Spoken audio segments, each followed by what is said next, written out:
Everyone, this is Bharati, welcome to dream maths. So हमने stats में chapter start किया, that is hypothesis testing. Super easy chapter है। इस chapter का आज हम 10th पार्ट करने वाले हैं। 1 to 9 पार्ट्स ऑलरेडी कर चुके हैं। प्लेलिस्ट का लिंक डिस्क्रिप्शन में है, आराम से जाके सीरियल ऑर्डर में पार्ट्स देखोगे ना तो इजी लगेगा चैप्टर। अब हम क्या करने वाले हैं, हमने टी टेस्ट स्टार्ट किया हुआ था, बिल्कुल इसके 3 टॉपिक्स ऑलरेडी कर चुके हैं। आज 4th टॉपिक की बारी है। वो है क्या, test of hypothesis about coefficient of correlation. अब कोफिशिएंट ऑफ कोरिलेशन के अबाउट हम टेस्टिंग कर रहे होंगे, दैट इज आर के अबाउट टेस्टिंग कर रहे होंगे। कोफिशिएंट ऑफ कोरिलेशन क्या होता है, आर, इसके लिए हम टेस्टिंग करेंगे। यही लिखा है टी टेस्ट में। क्या पढ़ने वाले हैं, कोफिशिएंट ऑफ कोरिलेशन के अबाउट हाइपोथेसिस टेस्टिंग। ये आपको लैंग्वेज माइंड में रहनी चाहिए। हाइपोथेसिस टेस्टिंग किसके अबाउट, कोफिशिएंट ऑफ कोरिलेशन के। सेम प्रोसीजर फॉलो करेंगे, पहले फॉर्मूला सीखेंगे, फिर क्वेश्चंस कर रहे होंगे। आज की क्लास में टोटल 4 क्वेश्चंस है, जल्दी से कंप्लीट करते हैं। सेम प्रोसीजर रहने वाला है, H0, H1, अल्फा, फिर हम देखते हैं कैलकुलेशन, फिर रेंज, फिर डिसीजन। सेम चीजें रहने वाली हैं, फॉर्मूला चेंज होगा, वो देख लेते। फॉर्मूला देखो क्या है, बहुत सिंपल। टी टेस्ट कर रहे हैं, टी आएगा इज इक्वल्स टू, किसके अबाउट कर रहे हैं, कोरिलेशन कोफिशिएंट के अबाउट, तो आर तो आएगा r upon under root 1 minus R square into under root n minus 2, that's it. यही सिर्फ एक फॉर्मूला आपको इस टॉपिक के लिए याद रखना है, कोई कुछ एक्स्ट्रा नहीं, बस t का ये फॉर्मूला आपको माइंड में रखना है। t is equals to r coefficient of correlation 1 minus R square under root n minus 2। ये फॉर्मूला से हम हाइपोथेसिस टेस्टिंग कर रहे होंगे अबाउट कोफिशिएंट ऑफ कोरिलेशन। फटाफट से स्टार्ट करते हैं। क्वेश्चन नंबर 1, ध्यान से देखना किस तरह के क्वेश्चन आते हैं, क्या पूछते हैं, सिचुएशन कैसी है, फॉर्मूला कैसे अप्लाई करते हैं, अभी इनमें समझ रहे होंगे। 4 ही क्वेश्चन है टोटल। फर्स्ट क्वेश्चन से स्टार्ट करते हैं। A correlation coefficient of 0.6 is discovered in a sample of 18 observation। Sample कितने का है, 18 का है। वहां पे correlation coefficient कितना देखा गया, 0.6, मतलब R की वैल्यू 0.6 एंड N की वैल्यू कितनी है, 18। क्वेश्चन कैसा पूछा जाता है, is it significant at 1% level. ये जो हमें कोफिशिएंट ऑफ कोरिलेशन के बारे में बताया गया है, ये चीज क्या इसकी कोई सिग्निफिकेंस है या नहीं, हमें ये टेस्ट करना है। कितने पे, एट 1% लेवल पे। बहुत इजीली कर सकते हैं, ध्यान से देखना। जब भी आपके पास हाइपोथेसिस टेस्टिंग हो अबाउट कोफिशिएंट ऑफ कोरिलेशन, तब आपको H0 H1 कैसे लेनी है, ध्यान से देखना। प्रोसीजर वही है, H0 लेंगे, फिर H1, फिर अल्फा, फिर कैलकुलेशन, फिर रेंज और फिर डिसीजन लेंगे। वही सेम प्रोसीजर फॉलो करने वाले हैं। तो सबसे पहले क्या सेट करते हैं, H0। जब भी इसके अबाउट हाइपोथेसिस टेस्टिंग हो कि ये सिग्निफिकेंट है या नहीं, हमेशा नल हाइपोथेसिस आपको लेनी है, रो इज इक्वल्स टू 0। यहां पे आर कोफिशिएंट ऑफ कोरिलेशन क्या था, अबाउट सैंपल, सैंपल के लिए था। ये जो रो है कोफिशिएंट ऑफ कोरिलेशन ही है, लेकिन ये पॉपुलेशन के लिए है। ये सैंपल के लिए कोफिशिएंट है, ये पॉपुलेशन के लिए है। तो हमें चेक करना है सिग्निफिकेंट है या नहीं। हम नल हाइपोथेसिस में पॉपुलेशन वाले कोफिशिएंट को इक्वल टू 0 लेंगे, मतलब नॉट सिग्निफिकेंट। 2 केसेस हो सकते हैं ना, सिग्निफिकेंस हो भी सकता है, उसकी सिग्निफिकेंस हो भी सकते हैं, नहीं भी हो सकती। हम ऑल्टरनेटिव नल में ये सारी चीजें लेके चलते हैं, यस और नो, है ना। सिग्निफिकेंट हो भी सकता है, नहीं भी हो सकता। तो इसमें हम 2 केसेस लेके चलते हैं। हम नल हाइपोथेसिस में क्या लेंगे, तो इसमें हम नल हाइपोथेसिस क्या लेके चलते हैं, रो इज इक्वल टू 0 की कोई सिग्निफिकेंस नहीं है। ऑल्टरनेटिव क्या कहते हैं, उल्टा, भाई 0 नहीं ले सकते, इसकी क्या है, सिग्निफिकेंस। इस तरह के क्वेश्चन में यही नल, यही ऑल्टरनेटिव हाइपोथेसिस लेते हैं। उसने पूछा सिग्निफिकेंस है कि नहीं, हम एक में कहेंगे यस, एक में कहेंगे नो। इक्वल टू 0 का मतलब नॉट सिग्निफिकेंट, हमने 0 ही मान लिया, कोई इंपॉर्टेंस नहीं है। इसके साथ लिखो ये क्या है, दैट इज टू टेल्ड। ये है क्या, दैट इज टू टेल्ड है। बस ये सब पता लग जाए, बाकी तो सिंपल कैलकुलेशंस है, जल्दी से करते हैं। अल्फा की वैल्यू कितनी है, 0.01। H0 हो गया, H1 हो गया, अल्फा हो गया। ये आपका H0 H1 समझ आ गया ना। ये सैंपल के लिए कोफिशिएंट ऑफ कोरिलेशन था। ये हम जब भी नल और अल्टरनेटिव लेते हैं, हम पॉपुलेशन पे बात कर रहे हैं, तो यहाँ पे हमने पॉपुलेशन के कोफिशिएंट ऑफ कोरिलेशन को 0 लिया। ये कोई सिग्निफिकेंस नहीं है, इसमें उल्टा लेते हैं, नॉट इक्वल टू 0। ऐसे कैसे 0 ले लिया भाई, ऊपर नॉट इक्वल टू 0 लो कि इसकी सिग्निफिकेंस है। आप देख लेंगे क्या एक्सेप्ट होता है, क्या रिजेक्ट, लेकिन आपने नल और अल्टरनेटिव हाइपोथेसिस ऐसी लेनी है। इस तरह के क्वेश्चन करें स्टार्ट। अब क्या करनी है, कैलकुलेशन कर लेते हैं। t is equals to r upon under root 1 minus R square into n minus 2। r की वैल्यू डालो कितनी है 0.6, अंडर रूट 1 माइनस 0.6 का square into n minus 2। n कितना दे रखा है 18 माइनस 2। सारी कैलकुलेशन करेंगे, बिल्कुल करेंगे। यहाँ पे देखो की हुई है हमने टाइम सेव करने के लिए, ये t की वैल्यू यहाँ निकल रही है। आंसर कितना आया, दैट इज t की वैल्यू 3। टी टेस्ट कर रहे हैं, टी की वैल्यू तो आएगी। अब जब भी टी टेस्ट करते हैं डिग्री ऑफ फ्रीडम तो चाहिए, तो अब हम डिग्री ऑफ फ्रीडम निकालेंगे। इसमें क्या होती है n-2। 4 जो हमने करे हैं, दैट इज मेथड नहीं, 4 टॉपिक्स जो करे टी टेस्ट के अंदर, सब में डिग्री ऑफ फ्रीडम हमने अलग अलग फॉर्मूला से निकाली है। किसी में n-1 से, किसी में n1 प्लस n2-2 से, किसी में n-2 से। तो आपको ध्यान रखना है कौन से मेथड में डिग्री ऑफ फ्रीडम कैसे निकालनी है। तो कोफिशिएंट ऑफ कोरिलेशन वाले में डिग्री ऑफ फ्रीडम n-2 से निकलती है। n कितना था 18, डिग्री ऑफ फ्रीडम क्या आ गया 16। अगर डिग्री ऑफ फ्रीडम नहीं पता होगी तो हम टेबल से वैल्यू नहीं निकाल पाएंगे और इसको कंपेयर नहीं कर पाएंगे, लेस है कि ग्रेटर है, फिर हम नल हाइपोथेसिस एक्सेप्ट रिजेक्ट नहीं कर पाएंगे। तो t निकाल के डिग्री ऑफ फ्रीडम देखना जरूरी है, ताकि टेबल से वैल्यू निकाल के हम नल हाइपोथेसिस को रिजेक्ट या एक्सेप्ट कर पाए, अपना डिसीजन ले पाए। मेरी बात समझ आ रही है पक्का अच्छे से ना? चलो फिर आगे चलते हैं। डिग्री ऑफ फ्रीडम 16 आ चुकी है। अब क्या करेंगे, for mu is equal to 60, t 0.01, हमने 1% लेवल लिया था ना, तो t of 0.01 for two tail, table से वैल्यू कितनी आएगी 2.921। अभी चेक कर लेते हैं, ये कैसे कह दिया हमने, चेक कर लेते हैं। देखो ध्यान से, ये हमारे पास वैल्यू है, अल्फा की वैल्यू कितनी है 0.01। बात किसकी हो रही है, टू टेल्ड की, बिल्कुल। और डिग्री ऑफ फ्रीडम कितना है 60। सबसे पहले डिग्री ऑफ फ्रीडम ही चेक कर लो, ये रहा 60। उसके बाद यहाँ पे टू टेल्ड है कि वन टेल्ड, हम टू टेल्ड की बात कर रहे हैं। उसमें किसकी बात हो रही है 0.01 की, वो ये रही। बस यहाँ से आ जाओ नीचे, ये 16 से यहाँ पे आ जाओ, आप ध्यान से आना, बिल्कुल 2.921 वही वहां लिखी हुई है। तो टी टेस्ट के बाद डिग्री ऑफ फ्रीडम निकालने के बाद टेबल से आपने वैल्यू निकालनी है 2.921 आई है इस केस में। देख लेते हैं हम, यही यहाँ लिखी हुई, that is 2.921। Calculated value of T is greater than, that is किसकी value, table value of T. यहाँ पे जो वैल्यू आई हमारी कैलकुलेशन वाली, वो इससे बड़ी है, लेस नहीं है।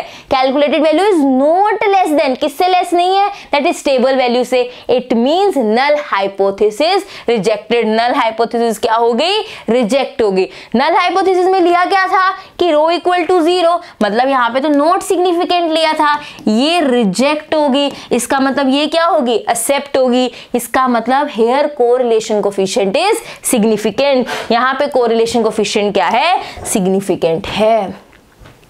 क्लियर है चीज, समझ आया क्वेश्चन, सुपर इजी सिंपल बिल्कुल है। यहाँ पे नल हाइपोथेसिस ऑल्टरनेटिव लेना, कैलकुलेशन उससे भी इजी, टेबल वाला आपको गेम खेलना आता है। हम ये 4th टॉपिक करें टी टेस्ट का, टेबल वाली चीज तो समझ आ चुकी है।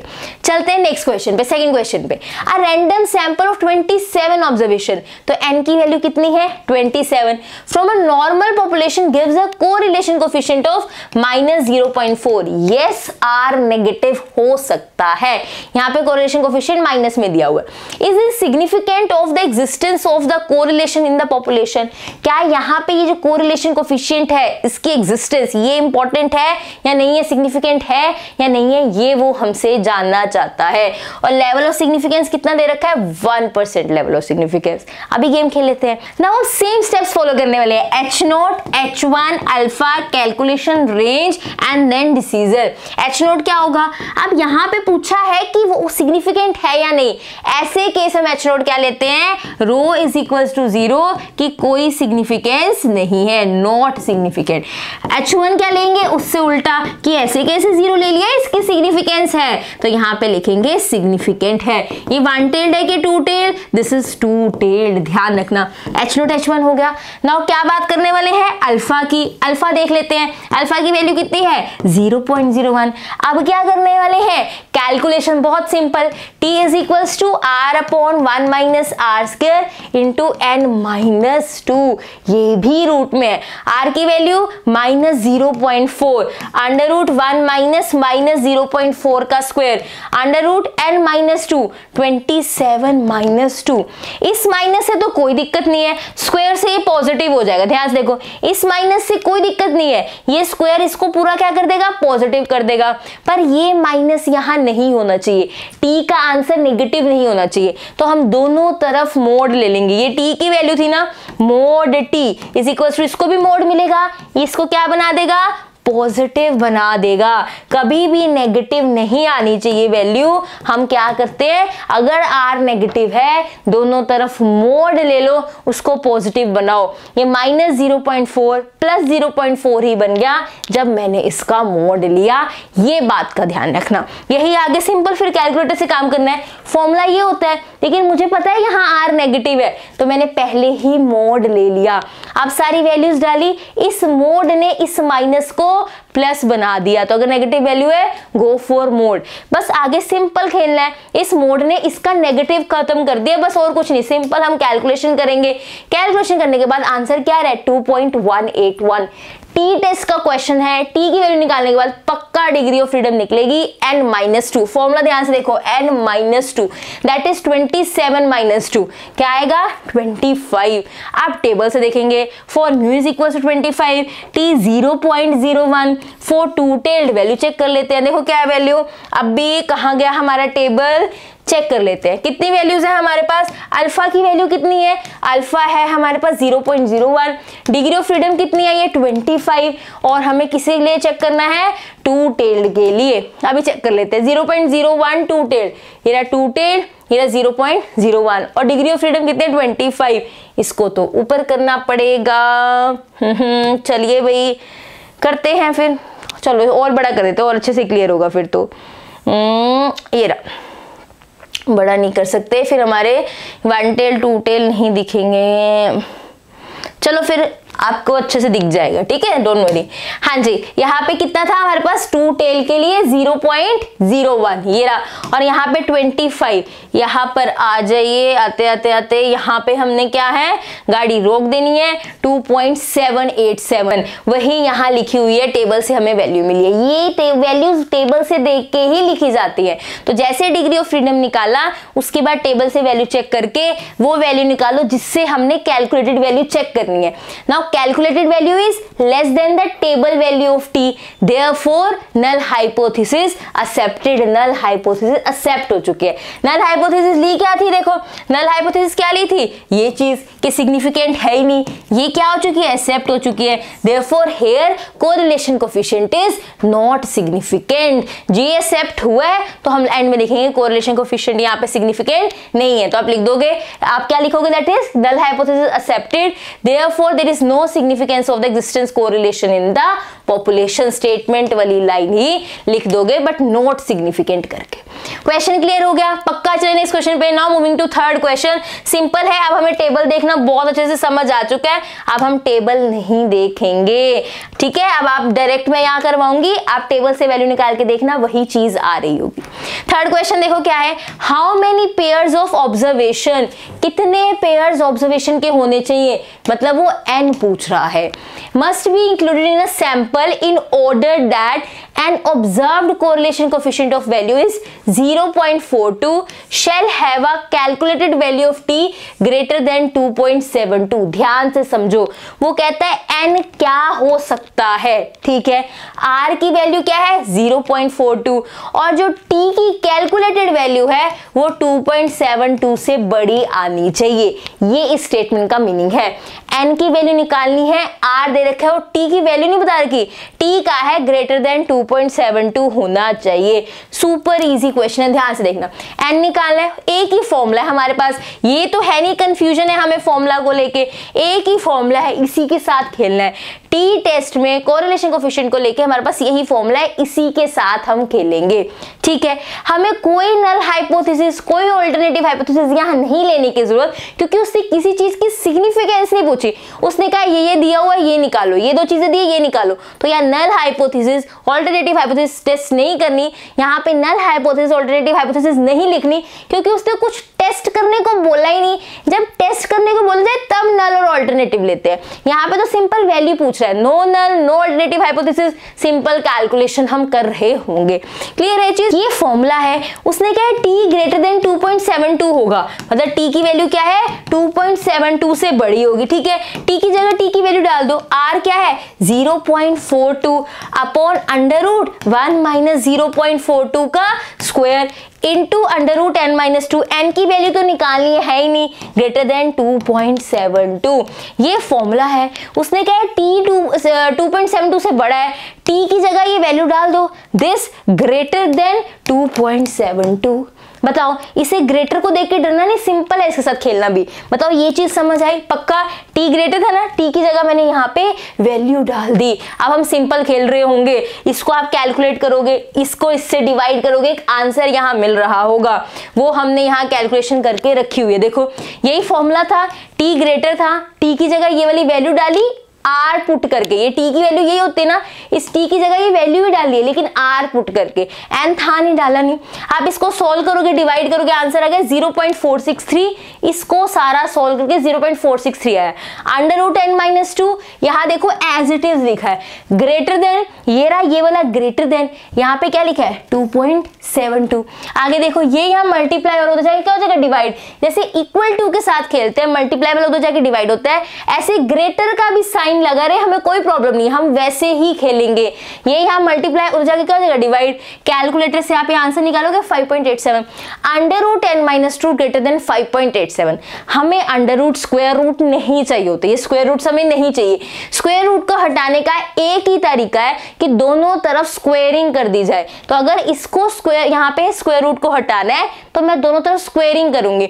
अगर मैं दोनों तरफ स्क्वायरिंग करती हूँ, देखो ध्यान से, तो ये स्क्वायर से रूट कैंसिल होगा, n माइनस 2 बनेगा।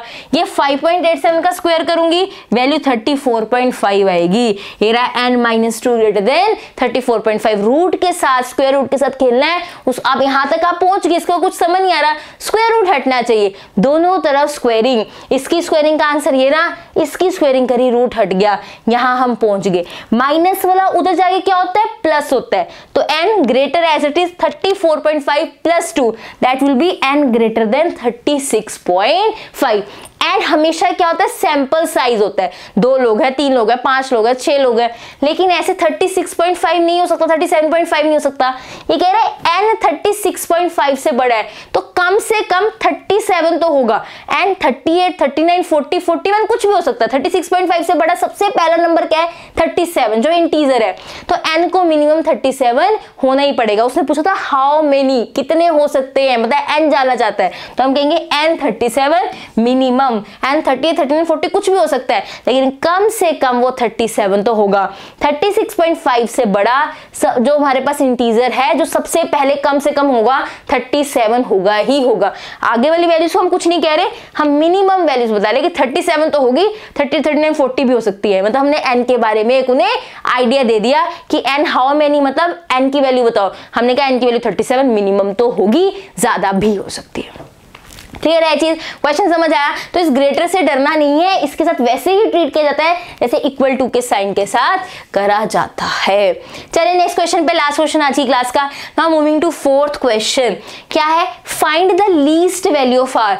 आर की मिनिमम वैल्यू निकालनी है, आर की क्या निकालनी है, मिनिमम वैल्यू। ठीक है, in a random sample of 27 pairs of values, 27 pairs मतलब यहाँ पे n की वैल्यू कितनी है 27, फ्रॉम अ बाइवेरिएट पॉपुलेशन।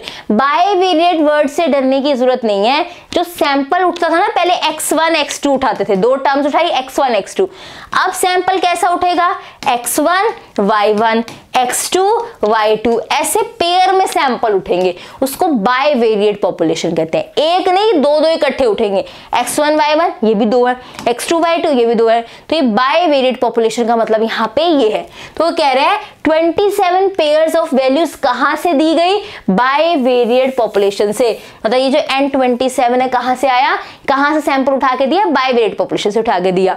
वैसे तो मेरे को इसका मीनिंग समझाना था, क्वेश्चन में वैल्यू में कुछ नहीं हम करेंगे, लेकिन बाइवेरिएट का मीनिंग समझाना था, डरने वाला वर्ड नहीं है, हम कहीं भी क्वेश्चन में ये चीज नहीं लेने वाले। ठीक है, बाइवेरिएट का सिर्फ मीनिंग क्लियर किया है।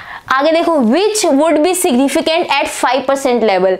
आर हमें निकालना है, N27 दिया हुआ है और उसने कहा है कि यहाँ पे सिग्निफिकेंस है, यस सिग्निफिकेंट है एट 5% लेवल, सिग्निफिकेंट है एट 5% लेवल, उसने ये चीज बताई है। अब ध्यान से देखो, हमें आर निकालना है, एन दिया हुआ है, टी के बारे में तो कुछ बताया नहीं, बस ये बता दे कि सिग्निफिकेंस है इस कोरिलेशन कोफिशिएंट की एट 5% लेवल पे। आर तो हमें निकालना है, क्या हम यहां से टी का कोई हिंट ले लें? देखो ना, फॉर्मूला किस में होता है, टी में, आर में और एन में, ये फॉर्मूला है मेरा। अगर मुझे आर निकालना है, मुझे टी और एन के बारे में पता होना चाहिए। तीन चीजों में फॉर्मूला है टी आर एन, अगर एक की वैल्यू निकालनी है, बाकी दो के बारे में पता हो, एक मिसिंग है समझ आता है, बाकी दो की हेल्प से निकाल लेंगे, लेकिन बाकी दो के बारे में पता तो होना चाहिए। तो हमें टी और एन के बारे में पता होना चाहिए अगर हमें आर निकालना है। ठीक है, कोई बात नहीं, N27 है, पता लग गया। यहां से हम टी भी पता लगा सकते हैं, देखो बहुत इजी। यहाँ पे 5% लेवल की बात हो रही है, मतलब अल्फा कितना है 0.05, एन कितना 27, तो डिग्री ऑफ फ्रीडम कितनी होगी 27 - 2 दैट इज 25। ये चीज क्लियर है। हमें कौन सा सामान इकट्ठा कर रहे हैं जो हमें टेबल के लिए चाहिए होता है, टेबल हमारी हेल्प करेगा। ये रहा अल्फा, ये रहा म्यू।